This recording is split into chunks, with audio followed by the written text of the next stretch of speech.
670.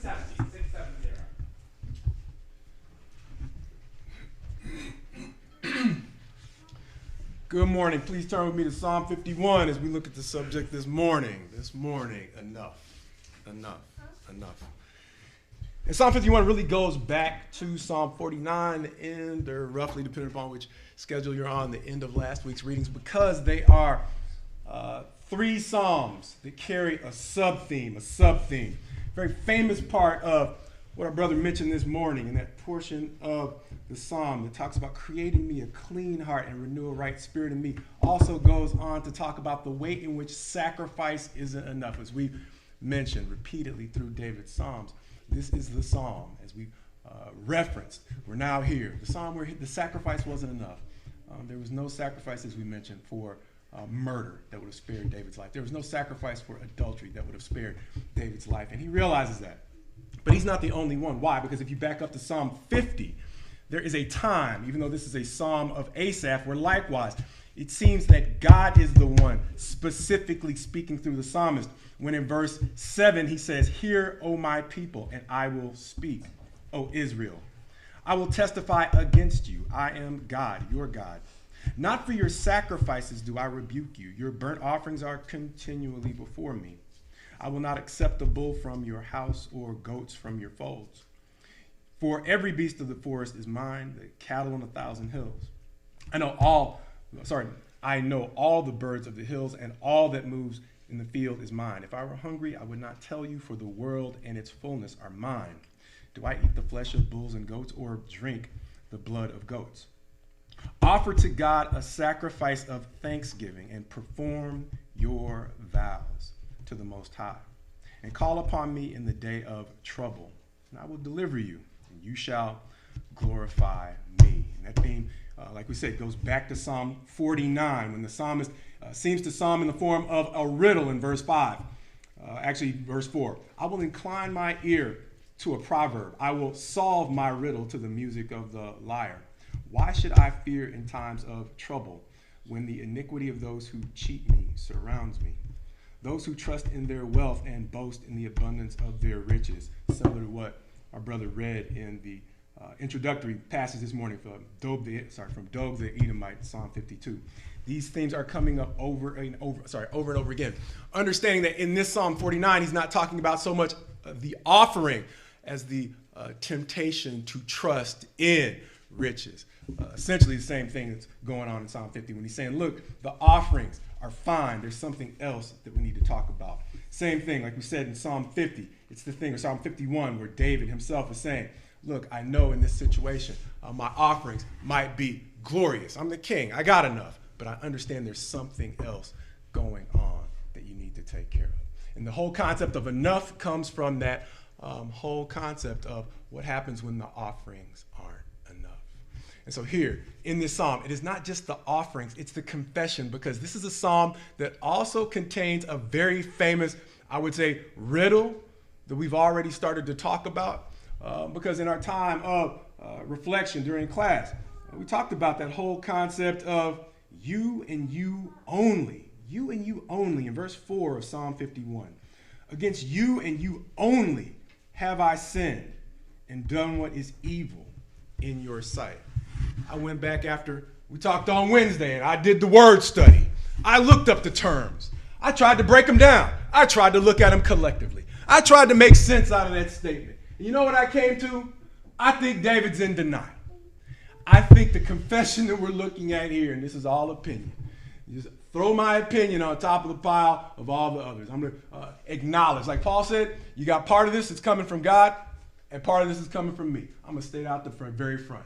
The whole concept of enough in this sermon is I think David is going through a time when no matter how much he's confessing right now, he has not fully embraced the weight of what he has done. Thus, it is not enough. And why do I think that? I'm going to give you reasons why I think. I don't know when this psalm was penned. It literally says at the beginning, to the choir master, a psalm of David, when Nathan the prophet went to him after he had gone into Bathsheba. Could have been right away. Could have been a little while. But I know that there were stages in David's recovery. Why? Because the whole concept of God dealing with him went from his confession, which seemed like it was a great confession. We said the great thing about David is we didn't have to pull teeth to get him to confess, unlike when we saw Saul. What is this bleating of sheep was Saul's answer to Samuel approaching him after he refused to offer the sacrifice, which was obedience by carrying out the command of the Lord against what I think it was the Amalekites at that time. And so Saul was one, as we said, he was like one of the many kings who was lent to excuses. David was not. But please understand, in your life, there are going to be times, we touched on this in the short lessons, where the thing that I have done may be such that I am ready to confess, but it can be so embarrassing that I am not yet ready to fully and candidly talk about the weight of what it's really been like. Not just for me, but for the people involved and caught up. Understand, we're talking about David and Bathsheba. Who else was caught up in the thing? It wasn't just Bathsheba. It wasn't just Uriah. Did David kill Uriah himself? No. Joab was a man who was known to murder, but that doesn't mean we just get out and put him in a situation where he's going to do it again. Even Joab was upset by what David was asking him to do. Who else did you involve in your sin, David? It's Joab. I don't care if he's a murderer. You don't send him that way. And what happened when Uriah's buddies, we got a psalm this week. Psalm, what is it? Psalm 50, Psalm 54. No, Psalm 55. Famous psalm. It wasn't an enemy. Verse 12 in Psalm 55. For it is not an enemy who taunts me, then I could bear it. It is not an adversary who deals insolent with me, then I could hide from him.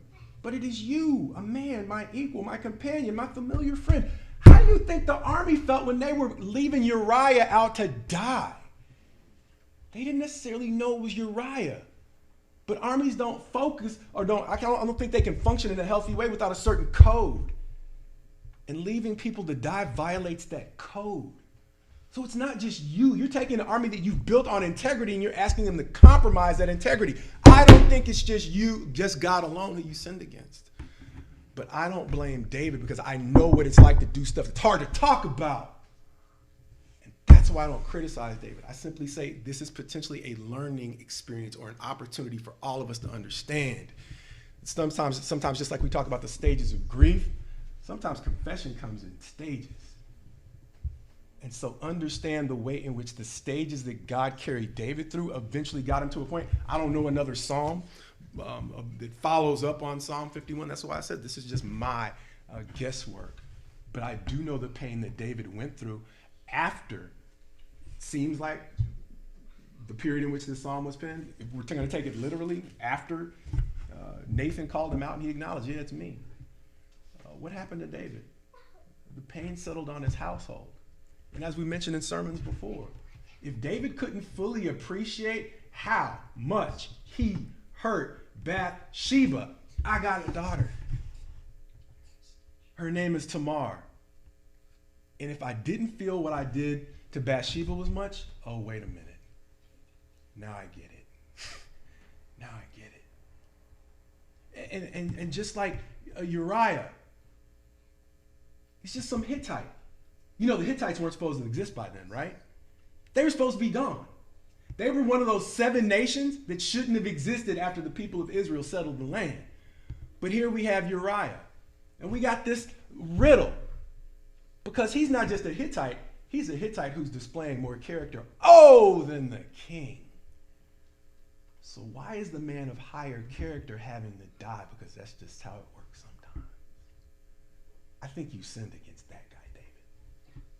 And so now that this Hittite is married to what seems to be a nice young Jewish girl, that's a marriage that never should have happened, because not only were they supposed to be eliminated, God doubled down on the instruction. He said, okay, if you leave them alone, you still can't marry them. That's what Bathsheba did. So understand what David's mind may be doing.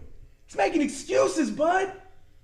And that's what comes along when times when I don't want to fully admit what I've done. I can hide behind the law. Against you and you only have I sinned, God, because that's not a marriage under your law. It's forbidden under your law. But that doesn't license what I did. And I think David might have been stuck on the law. As we've talked about, as we went through the Psalms and we went through the history of his kingdom, he was great in the law. How do you think they later came to him and got Absalom a pass for what he did to his brother? They told him a story about the law. David loved the law. We see it over and over. And he was able to effectively use it. But understand how even my gifts can be my worst enemy when I don't want to take responsibility for the things that I've done. Call it outsmarting yourself. I can be tempted to take what I know and twist it into a defense that doesn't really exist before God. And so to the degree God has to untwist my mind, it doesn't come in the form of a debate. It comes in the form of him putting me in the very position of those who I have injured. See, that goes back to that whole concept of Psalm 50, verse 21. These things you have done, and I have been silent. Be careful in God's silence. We said that in class. Be careful in God's silence. See, because in his silence, I tend to want to fill in the blank with my own conclusion. And understand, my conclusion is very rarely going to hurt me. My conclusion is going to be more likely to cost, yeah, exactly, than it's going to be to cost me. But the next sentence, you thought I was one like yourself.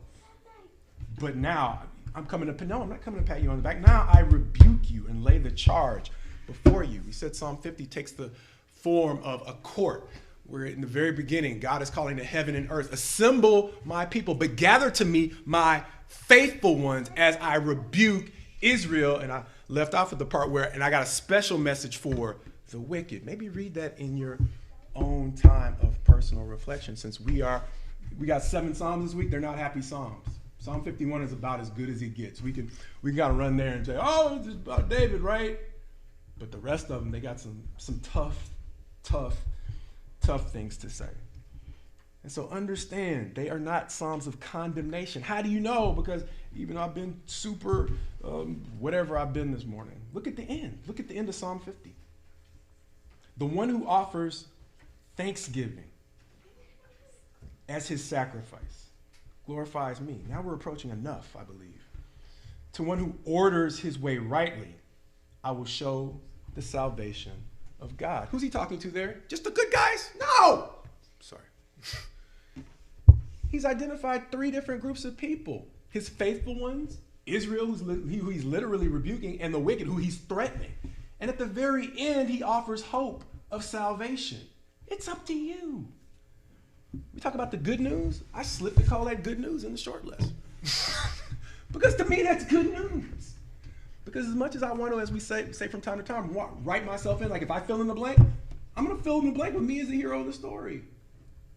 But that's not the way it always works. No, right? That's not the way it works. There's reality. Yeah, I fall into that temptation too.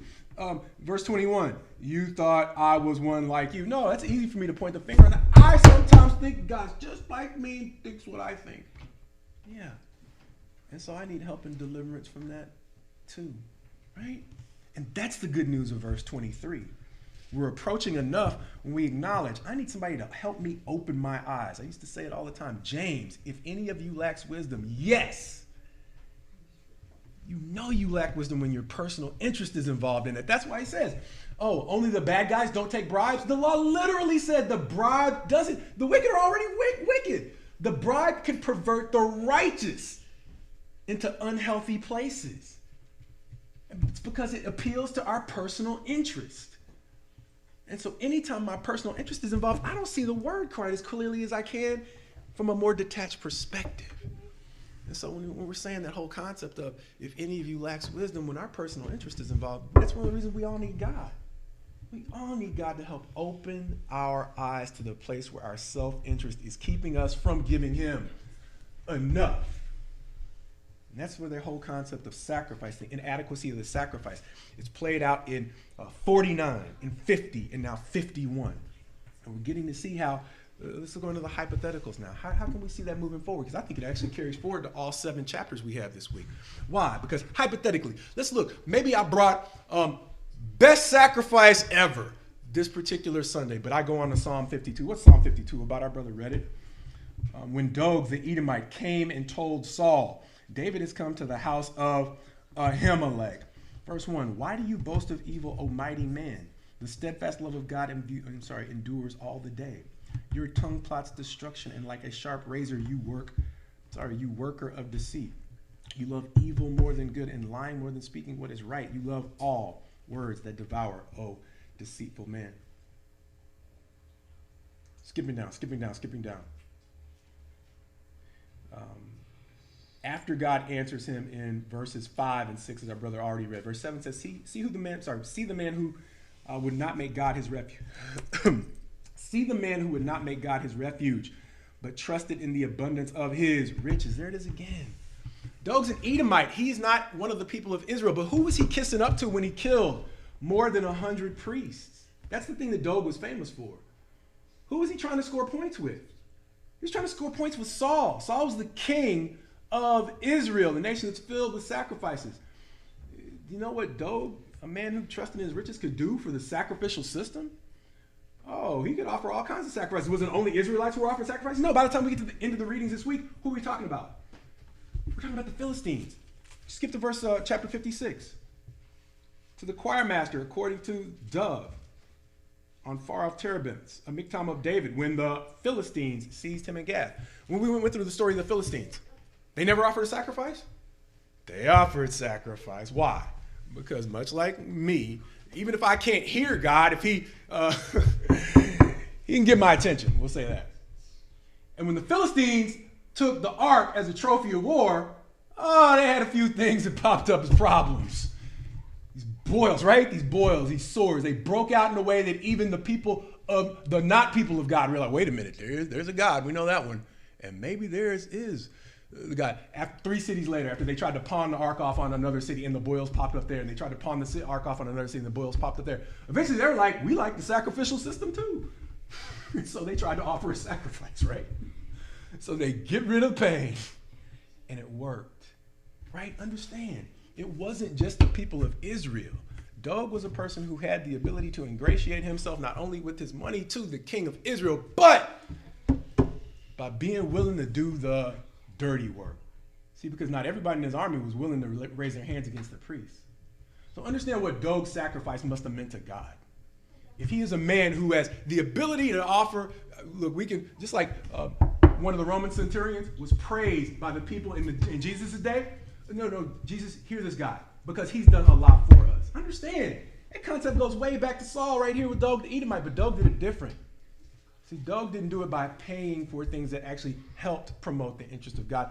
Dog did it by doing whatever Saul would ask him to do. So understand, how much did it mean to God to have Dog potentially offering sacrifices, but then to turn around and attack those who actually work at the temple? Understand how, moving on to Psalm 53, how much would it matter if those in Psalm 53 offered the best, the shiniest, the most awesomest sacrifices in the world? But verse 3, they have all fallen away. Together they have become corrupt. There is none who does good, not even one. The beauty of class this morning in a lot of ways came in the way one of our sisters talked about the tension of having to go out into environments where it seems like no one is trying to do what is right. And so when we are offering our sacrifices, the question I then have to answer is, where do I fit in spaces where no one is trying to do what is right? Because I'm only beginning to approach enough if I'm using my sacrifice as a way to say thanks to God in a life that whatever it takes is actually showing that I'm grateful to God. And it's easy when I'm in an environment that is filled with people who are encouraging me. But it is one of the reasons why we try to say, when the money's rolling in, that's when the savings, we talk about savings a lot, right? You save for a good time. Why? Because when hard times come, it's too late to save. When the dollar's already inflated, you want to save when the dollar has a decent value. And likewise, when you're offering up your prayers for the week, you don't want to start praying once you start having to see those people, sis. No. We want to encourage you now. So that the next time you have to be in an environment where you are the only one, it is enough. Right? Psalm 54 is going to go on to talk about, this one's going to be family. A maskil of David, when the Ziphites went and told Saul, is not David among us? Now, he's literally going to say strangers. Verse 1, oh God, save me by your name and vindicate me by your might. Oh God, hear my prayer. Give ear to the words of my mouth, for strangers have risen against me.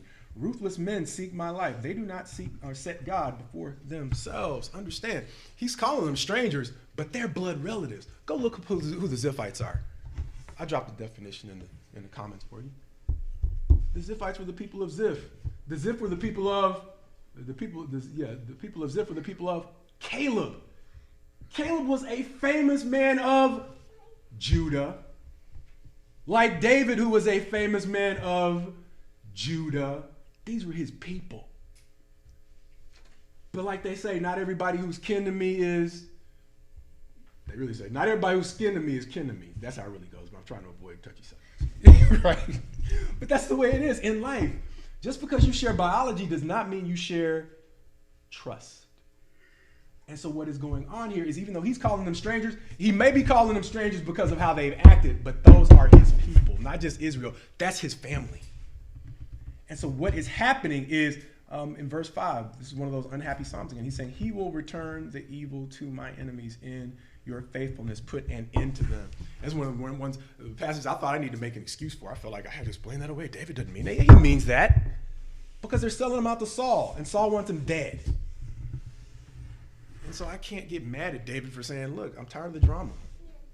And so these are the Psalms that we're in right now. These are Psalms where David is saying, look, no matter what the sacrifice the Ziphites might have offered, what does it matter if they're picking up the phone a day later and like, hey, you know, David, don't look.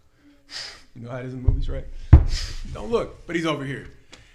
And so the sacrifice alone isn't enough if you are betraying innocent blood. And it's one thing if he's on the five most wanted list, because we got Banks over here and Banks over there and Howells over there, and you know you're the one that did all that. That's not what we're talking about. David did not do it. And so that's the sin of the betrayal in chapter 54. It makes no sense for you to offer great offerings and then go betray innocent blood. It's not enough. Chapter 55. To the choir master with stringed instruments, a maskil of David. Once again, give ear to my prayer, O God. Hide not yourself from my plea for mercy. Attend to me and answer me. I am restless in my complaint and I moan because of the noise of the enemy. Sounds innocent enough. Bad to have enemies, but they're just enemies. I've seen David's had plenty of those. It's not done though. Because of the oppression of the wicked, for they drop trouble on me and in anger bear a grudge against me. Verse 4, my heart is in anguish within me. The terrors of death have fallen upon me. Fear and trembling come upon me, and horror overwhelms me. And I say, oh, that I had wings like a dove. I would fly away and be at rest. Yes, I would wander far away. I would lodge in the wilderness. I would hurry to find shelter from the raging wind and tempest. Destroy. Sorry, man. Contagious, brothers, contagious. Verse 9, destroy, O Lord, divide their tongues. For I see violence and strife in the city. Day and night they go around it on its walls, and iniquity and trouble are within it. Ruin is in its midst. Oppression and fraud do not depart from its marketplace. Verse 12, for it is not an enemy who taunts me. Then I could bear it. It is not an adversary who deals insolent with me. Then I could hide from him. But it is you, a man, my equal, my companion, my familiar friend. Understand, it is not enough for me to drop, I was going to use some slang, nice offerings, super spiffy offerings, and then go in David's time. Once again, David's not guilty this time. This is not Psalm 51. And as we've mentioned before, Psalm 51 sins, Psalm 18, that's Psalm 18 sins, Psalm 38 and Psalm 39, David does not provide license to provide David a lifetime of misery. And so we talked about that whole concept of scope. Scope. We said, raise your hand if you're perfect. We had one hand raised, but that was in jest. But we said, when you get in certain positions in life, there are going to be times when those things that you want no part of, like we said, David, he's setting an example for all of us. There are things we just don't want to talk about for good reason. Because our trust can be rebuilt without people knowing every little corner of what we've done. We can move forward without knowing everybody's secrets. Matter of fact, knowing everybody's secrets might hurt the healing process. But there are some things we need to talk about, right? And doesn't mean we're already always ready to talk about those things. And so what we're seeing here is a situation where no matter what David has in those corners, it only goes so far in what God is willing to hold against him and punish him for. He's lost the baby with Bathsheba, bud. He's lost Tamar in some ways. He's lost Absalom. He's lost Amnon. I don't think God's licensed you to sign, he enlisted you on the help punish David team, right? And the same thing goes for all of us. There are times when we really should feel guilty about the things that we have done, but there are times in which people are going to use the things that you have done and get as much mileage out of it as they can. And you have to understand part of the joy eventually in learning to forgive others is eventually God allows you to feel peace with yourself in situations where people aren't yet willing to let it go. Want to know how I know that from experience? See, because there's this thing that Jesus said, with the measure you use, it'll be measured against you. And so I just realized over time, the more I forgave, the more I got in the habit of just forgiving and letting it go, the smaller and smaller the things I was holding against myself began to seem. And it wasn't anything I realized until I just obeyed the commandment. It's like we talked about. It's the simple commandment. It's forgive. We've heard it since we were yay high. But God doesn't explain it all to us on the front end. He just says, do it. And then you begin to see that, oh, wait a minute. It's a natural feeling. Nothing that I have to try to do when I've begun to forgive sins that are bigger than the things that I've actually done. That's when I get it. And that's why the obedience is so important. I'm not, like we said, I'm not scoring points with God. He doesn't care. I can't impress him. It doesn't work. It's not enough. But sometimes the wisdom he's trying to bring me into comes through obedience. And so obedience isn't a way to score points with God. It's simply a tool to heal me. And so when he's telling me to forgive other people, I know, I'm running down that. He's helping me understand how to heal me. And so then I'm less needy. I don't need as much for other people to accept me. Because I understand that in this circumstance, I just naturally feel God's forgiveness. And if I can feel his forgiveness, even in a situation where things may be coming down around me, we've talked about it before. It's the peace that, surpasses understanding. See, because then I can have a peace in an environment where I still am under the condemnation of the crowd. If God, and really, if I've got over this thing, because there's a tendency, like we said, don't miss it. Go back to Psalm 50. See, there are times when, verse 21, I can think that God is one like me, and he's just okay with my sins. Oh, but there's the real relief that comes from genuine forgiveness. And so understand that's what I want. Why? Because I can delude myself into thinking it's okay when it's not. But I want God to be able to give me that feeling that it is actually okay because you finally learned to listen to me. Because I wasn't simply trying to get you to forgive them. I was trying to let you feel the forgiveness that I already am willing to give you. Praise God for the times when we just learn to listen and feel the release that he is ready to give each and every one of us. So in Psalm 55, once again, it's a familiar friend. But ultimately, the betrayal isn't the point. Because I believe the only thing that really locks these Psalms into places of anger and condemnation is what we see down in verse 19. We mentioned it on Wednesday night. Verses 18 and 19. He redeems my soul in safety from the battle that I wage, for many are arrayed against me. There's that redemption. That's still available. Verse 19. God will give ear and humble them, he who is enthroned from of old, because they do not change and do not fear God. Understand that insofar as we are still willing to change, even that friend, God can restore that friendship, right? Or he doesn't have to. God willing, there are certain things that are just in his court. There are certain times where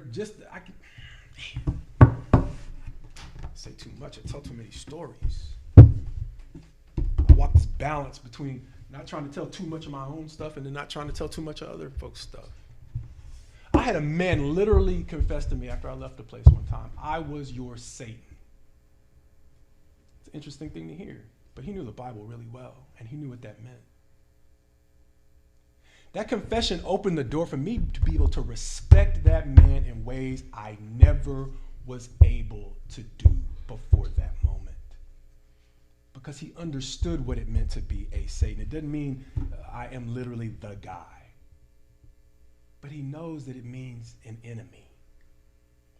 And in that confession, there was so much healing. I haven't seen that man since, but we keep in touch. And part of the reason why we're able to genuinely keep in touch is because he was genuine. And I often try to get the story in a way where, no, it's me, the bad guy. You know, I'm not trying to pat myself on the back. What I'm saying is that man set an example for me. Because if he can confess that and help me experience the healing that that confession brought, then who am I to withhold my confession from people whom I have wounded? And so even though these 7 Psalms are Psalms that involve a lot of condemnation, please don't lose track of the fact that as we go into Psalm 56, we talked about that whole concept of the Philistines. The Philistines, David's sworn enemies. When he was in a bind, you all can say it. Here, you can preach this one. We talked about it over and over. When David was running from his own son, who was a third of his army under the command of. Just say it. Just say it, somebody. Please don't leave me up here. I'm going to call you by name if you don't say it. Thank you. Don't act like you don't know. Thank you. Ittai, the Gittite. Gittite meaning he was from Gath. He wasn't just a Philistine. He's from the same town as Goliath. This man is commanding a third of David's armies. This book isn't as impressive if God isn't turning enemies into friends. It's possible insofar as we let it. Because if it's not possible, what we're saying is it's too tough for God. No, it's too tough for us. And here's the thing. Insofar as we bring sacrifices to God, then tell him that he can't heal certain situations, it's not enough. But insofar as we bring with our sacrifice the willingness to say, God, I fully believe that you can do amazing things. And the thing that's standing in the way of healing is possibly me. Then I think we put ourselves on the road to enough. Because then we're becoming candid. And in addition to the offerings that everybody, to the degree that you're offering, needs to be commended for. Because that's not easy. But God willing, we will not leave it there. Because much like David, the beautiful thing about David in Psalm 51 is if David was in denial, you know the end of the story. David ended his days in peace. He wasn't remembered for Psalm 51. He was remembered for being the great king who set up possibly the greatest king. And so even though David might have been in denial, telling a half-truth about what he had done to Bathsheba and everybody else, claiming God was the only one he offended, God brought him through a process where the denial was not what he was remembered for. Matter of fact, like we said, that's just my theory on what's going on with you and you only. It might not be the case. This might be one of those by and by passages where we get to heaven and we realize David really did have it right. Look, I don't know the Bible that well. He might have it completely right as it's written. I don't know. But what I do know is I've seen a lot of denial in my life. And I know it's something that's easy for all of us when we are in a difficult enough situation.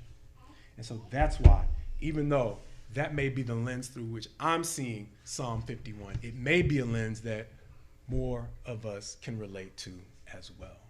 And so when we're talking about that whole concept of enough, for the Philistines, clearly it wasn't enough to offer an ark filled with golden tumors and whatever it was they sent back to Israel to heal the boils and the tumors or whatever it was they had that plagued them when they had the ark. Why? Because they went right back to fighting with Israel. So the tumors were cleared, but they went right back to the same old drama, right? So the sacrifice wasn't enough. But it was enough for who? Ittai to Gittite. It was enough for, when we said there were other Philistines who were living in the land, because it seems, and this might be another one of my stretches, that the temple itself was built either near or on the property of a man who might have been a wow Philistine. That's another theory. Be a Berean, check that out for yourself. But when we went through it, we traced his lineage, and yeah, there were some Philistine connections to that land. And so understand what this is saying. The sacrifice was enough for those Philistines who were living in Israel. Why? Because much like David said, a broken and contrite heart, that you desire. Truth in the inward parts, that's what you care about. And if I acknowledge that God can bring all kinds of healings that are fully beyond my understanding, part of my approach to trying to walk the path to enough is God willing understanding the degree to which I need to pray to God. God, help me get out of the way in situations in which you can provide healing and my sacrifice isn't enough. And so my prayer for you is my prayer for me, that no matter what we are sacrificing, that we get to a point where we are simply broken and contrite enough to ask God to help us see and do what is enough to accomplish what he wants to do here and everywhere he might carry you. God's best to you. You go forward.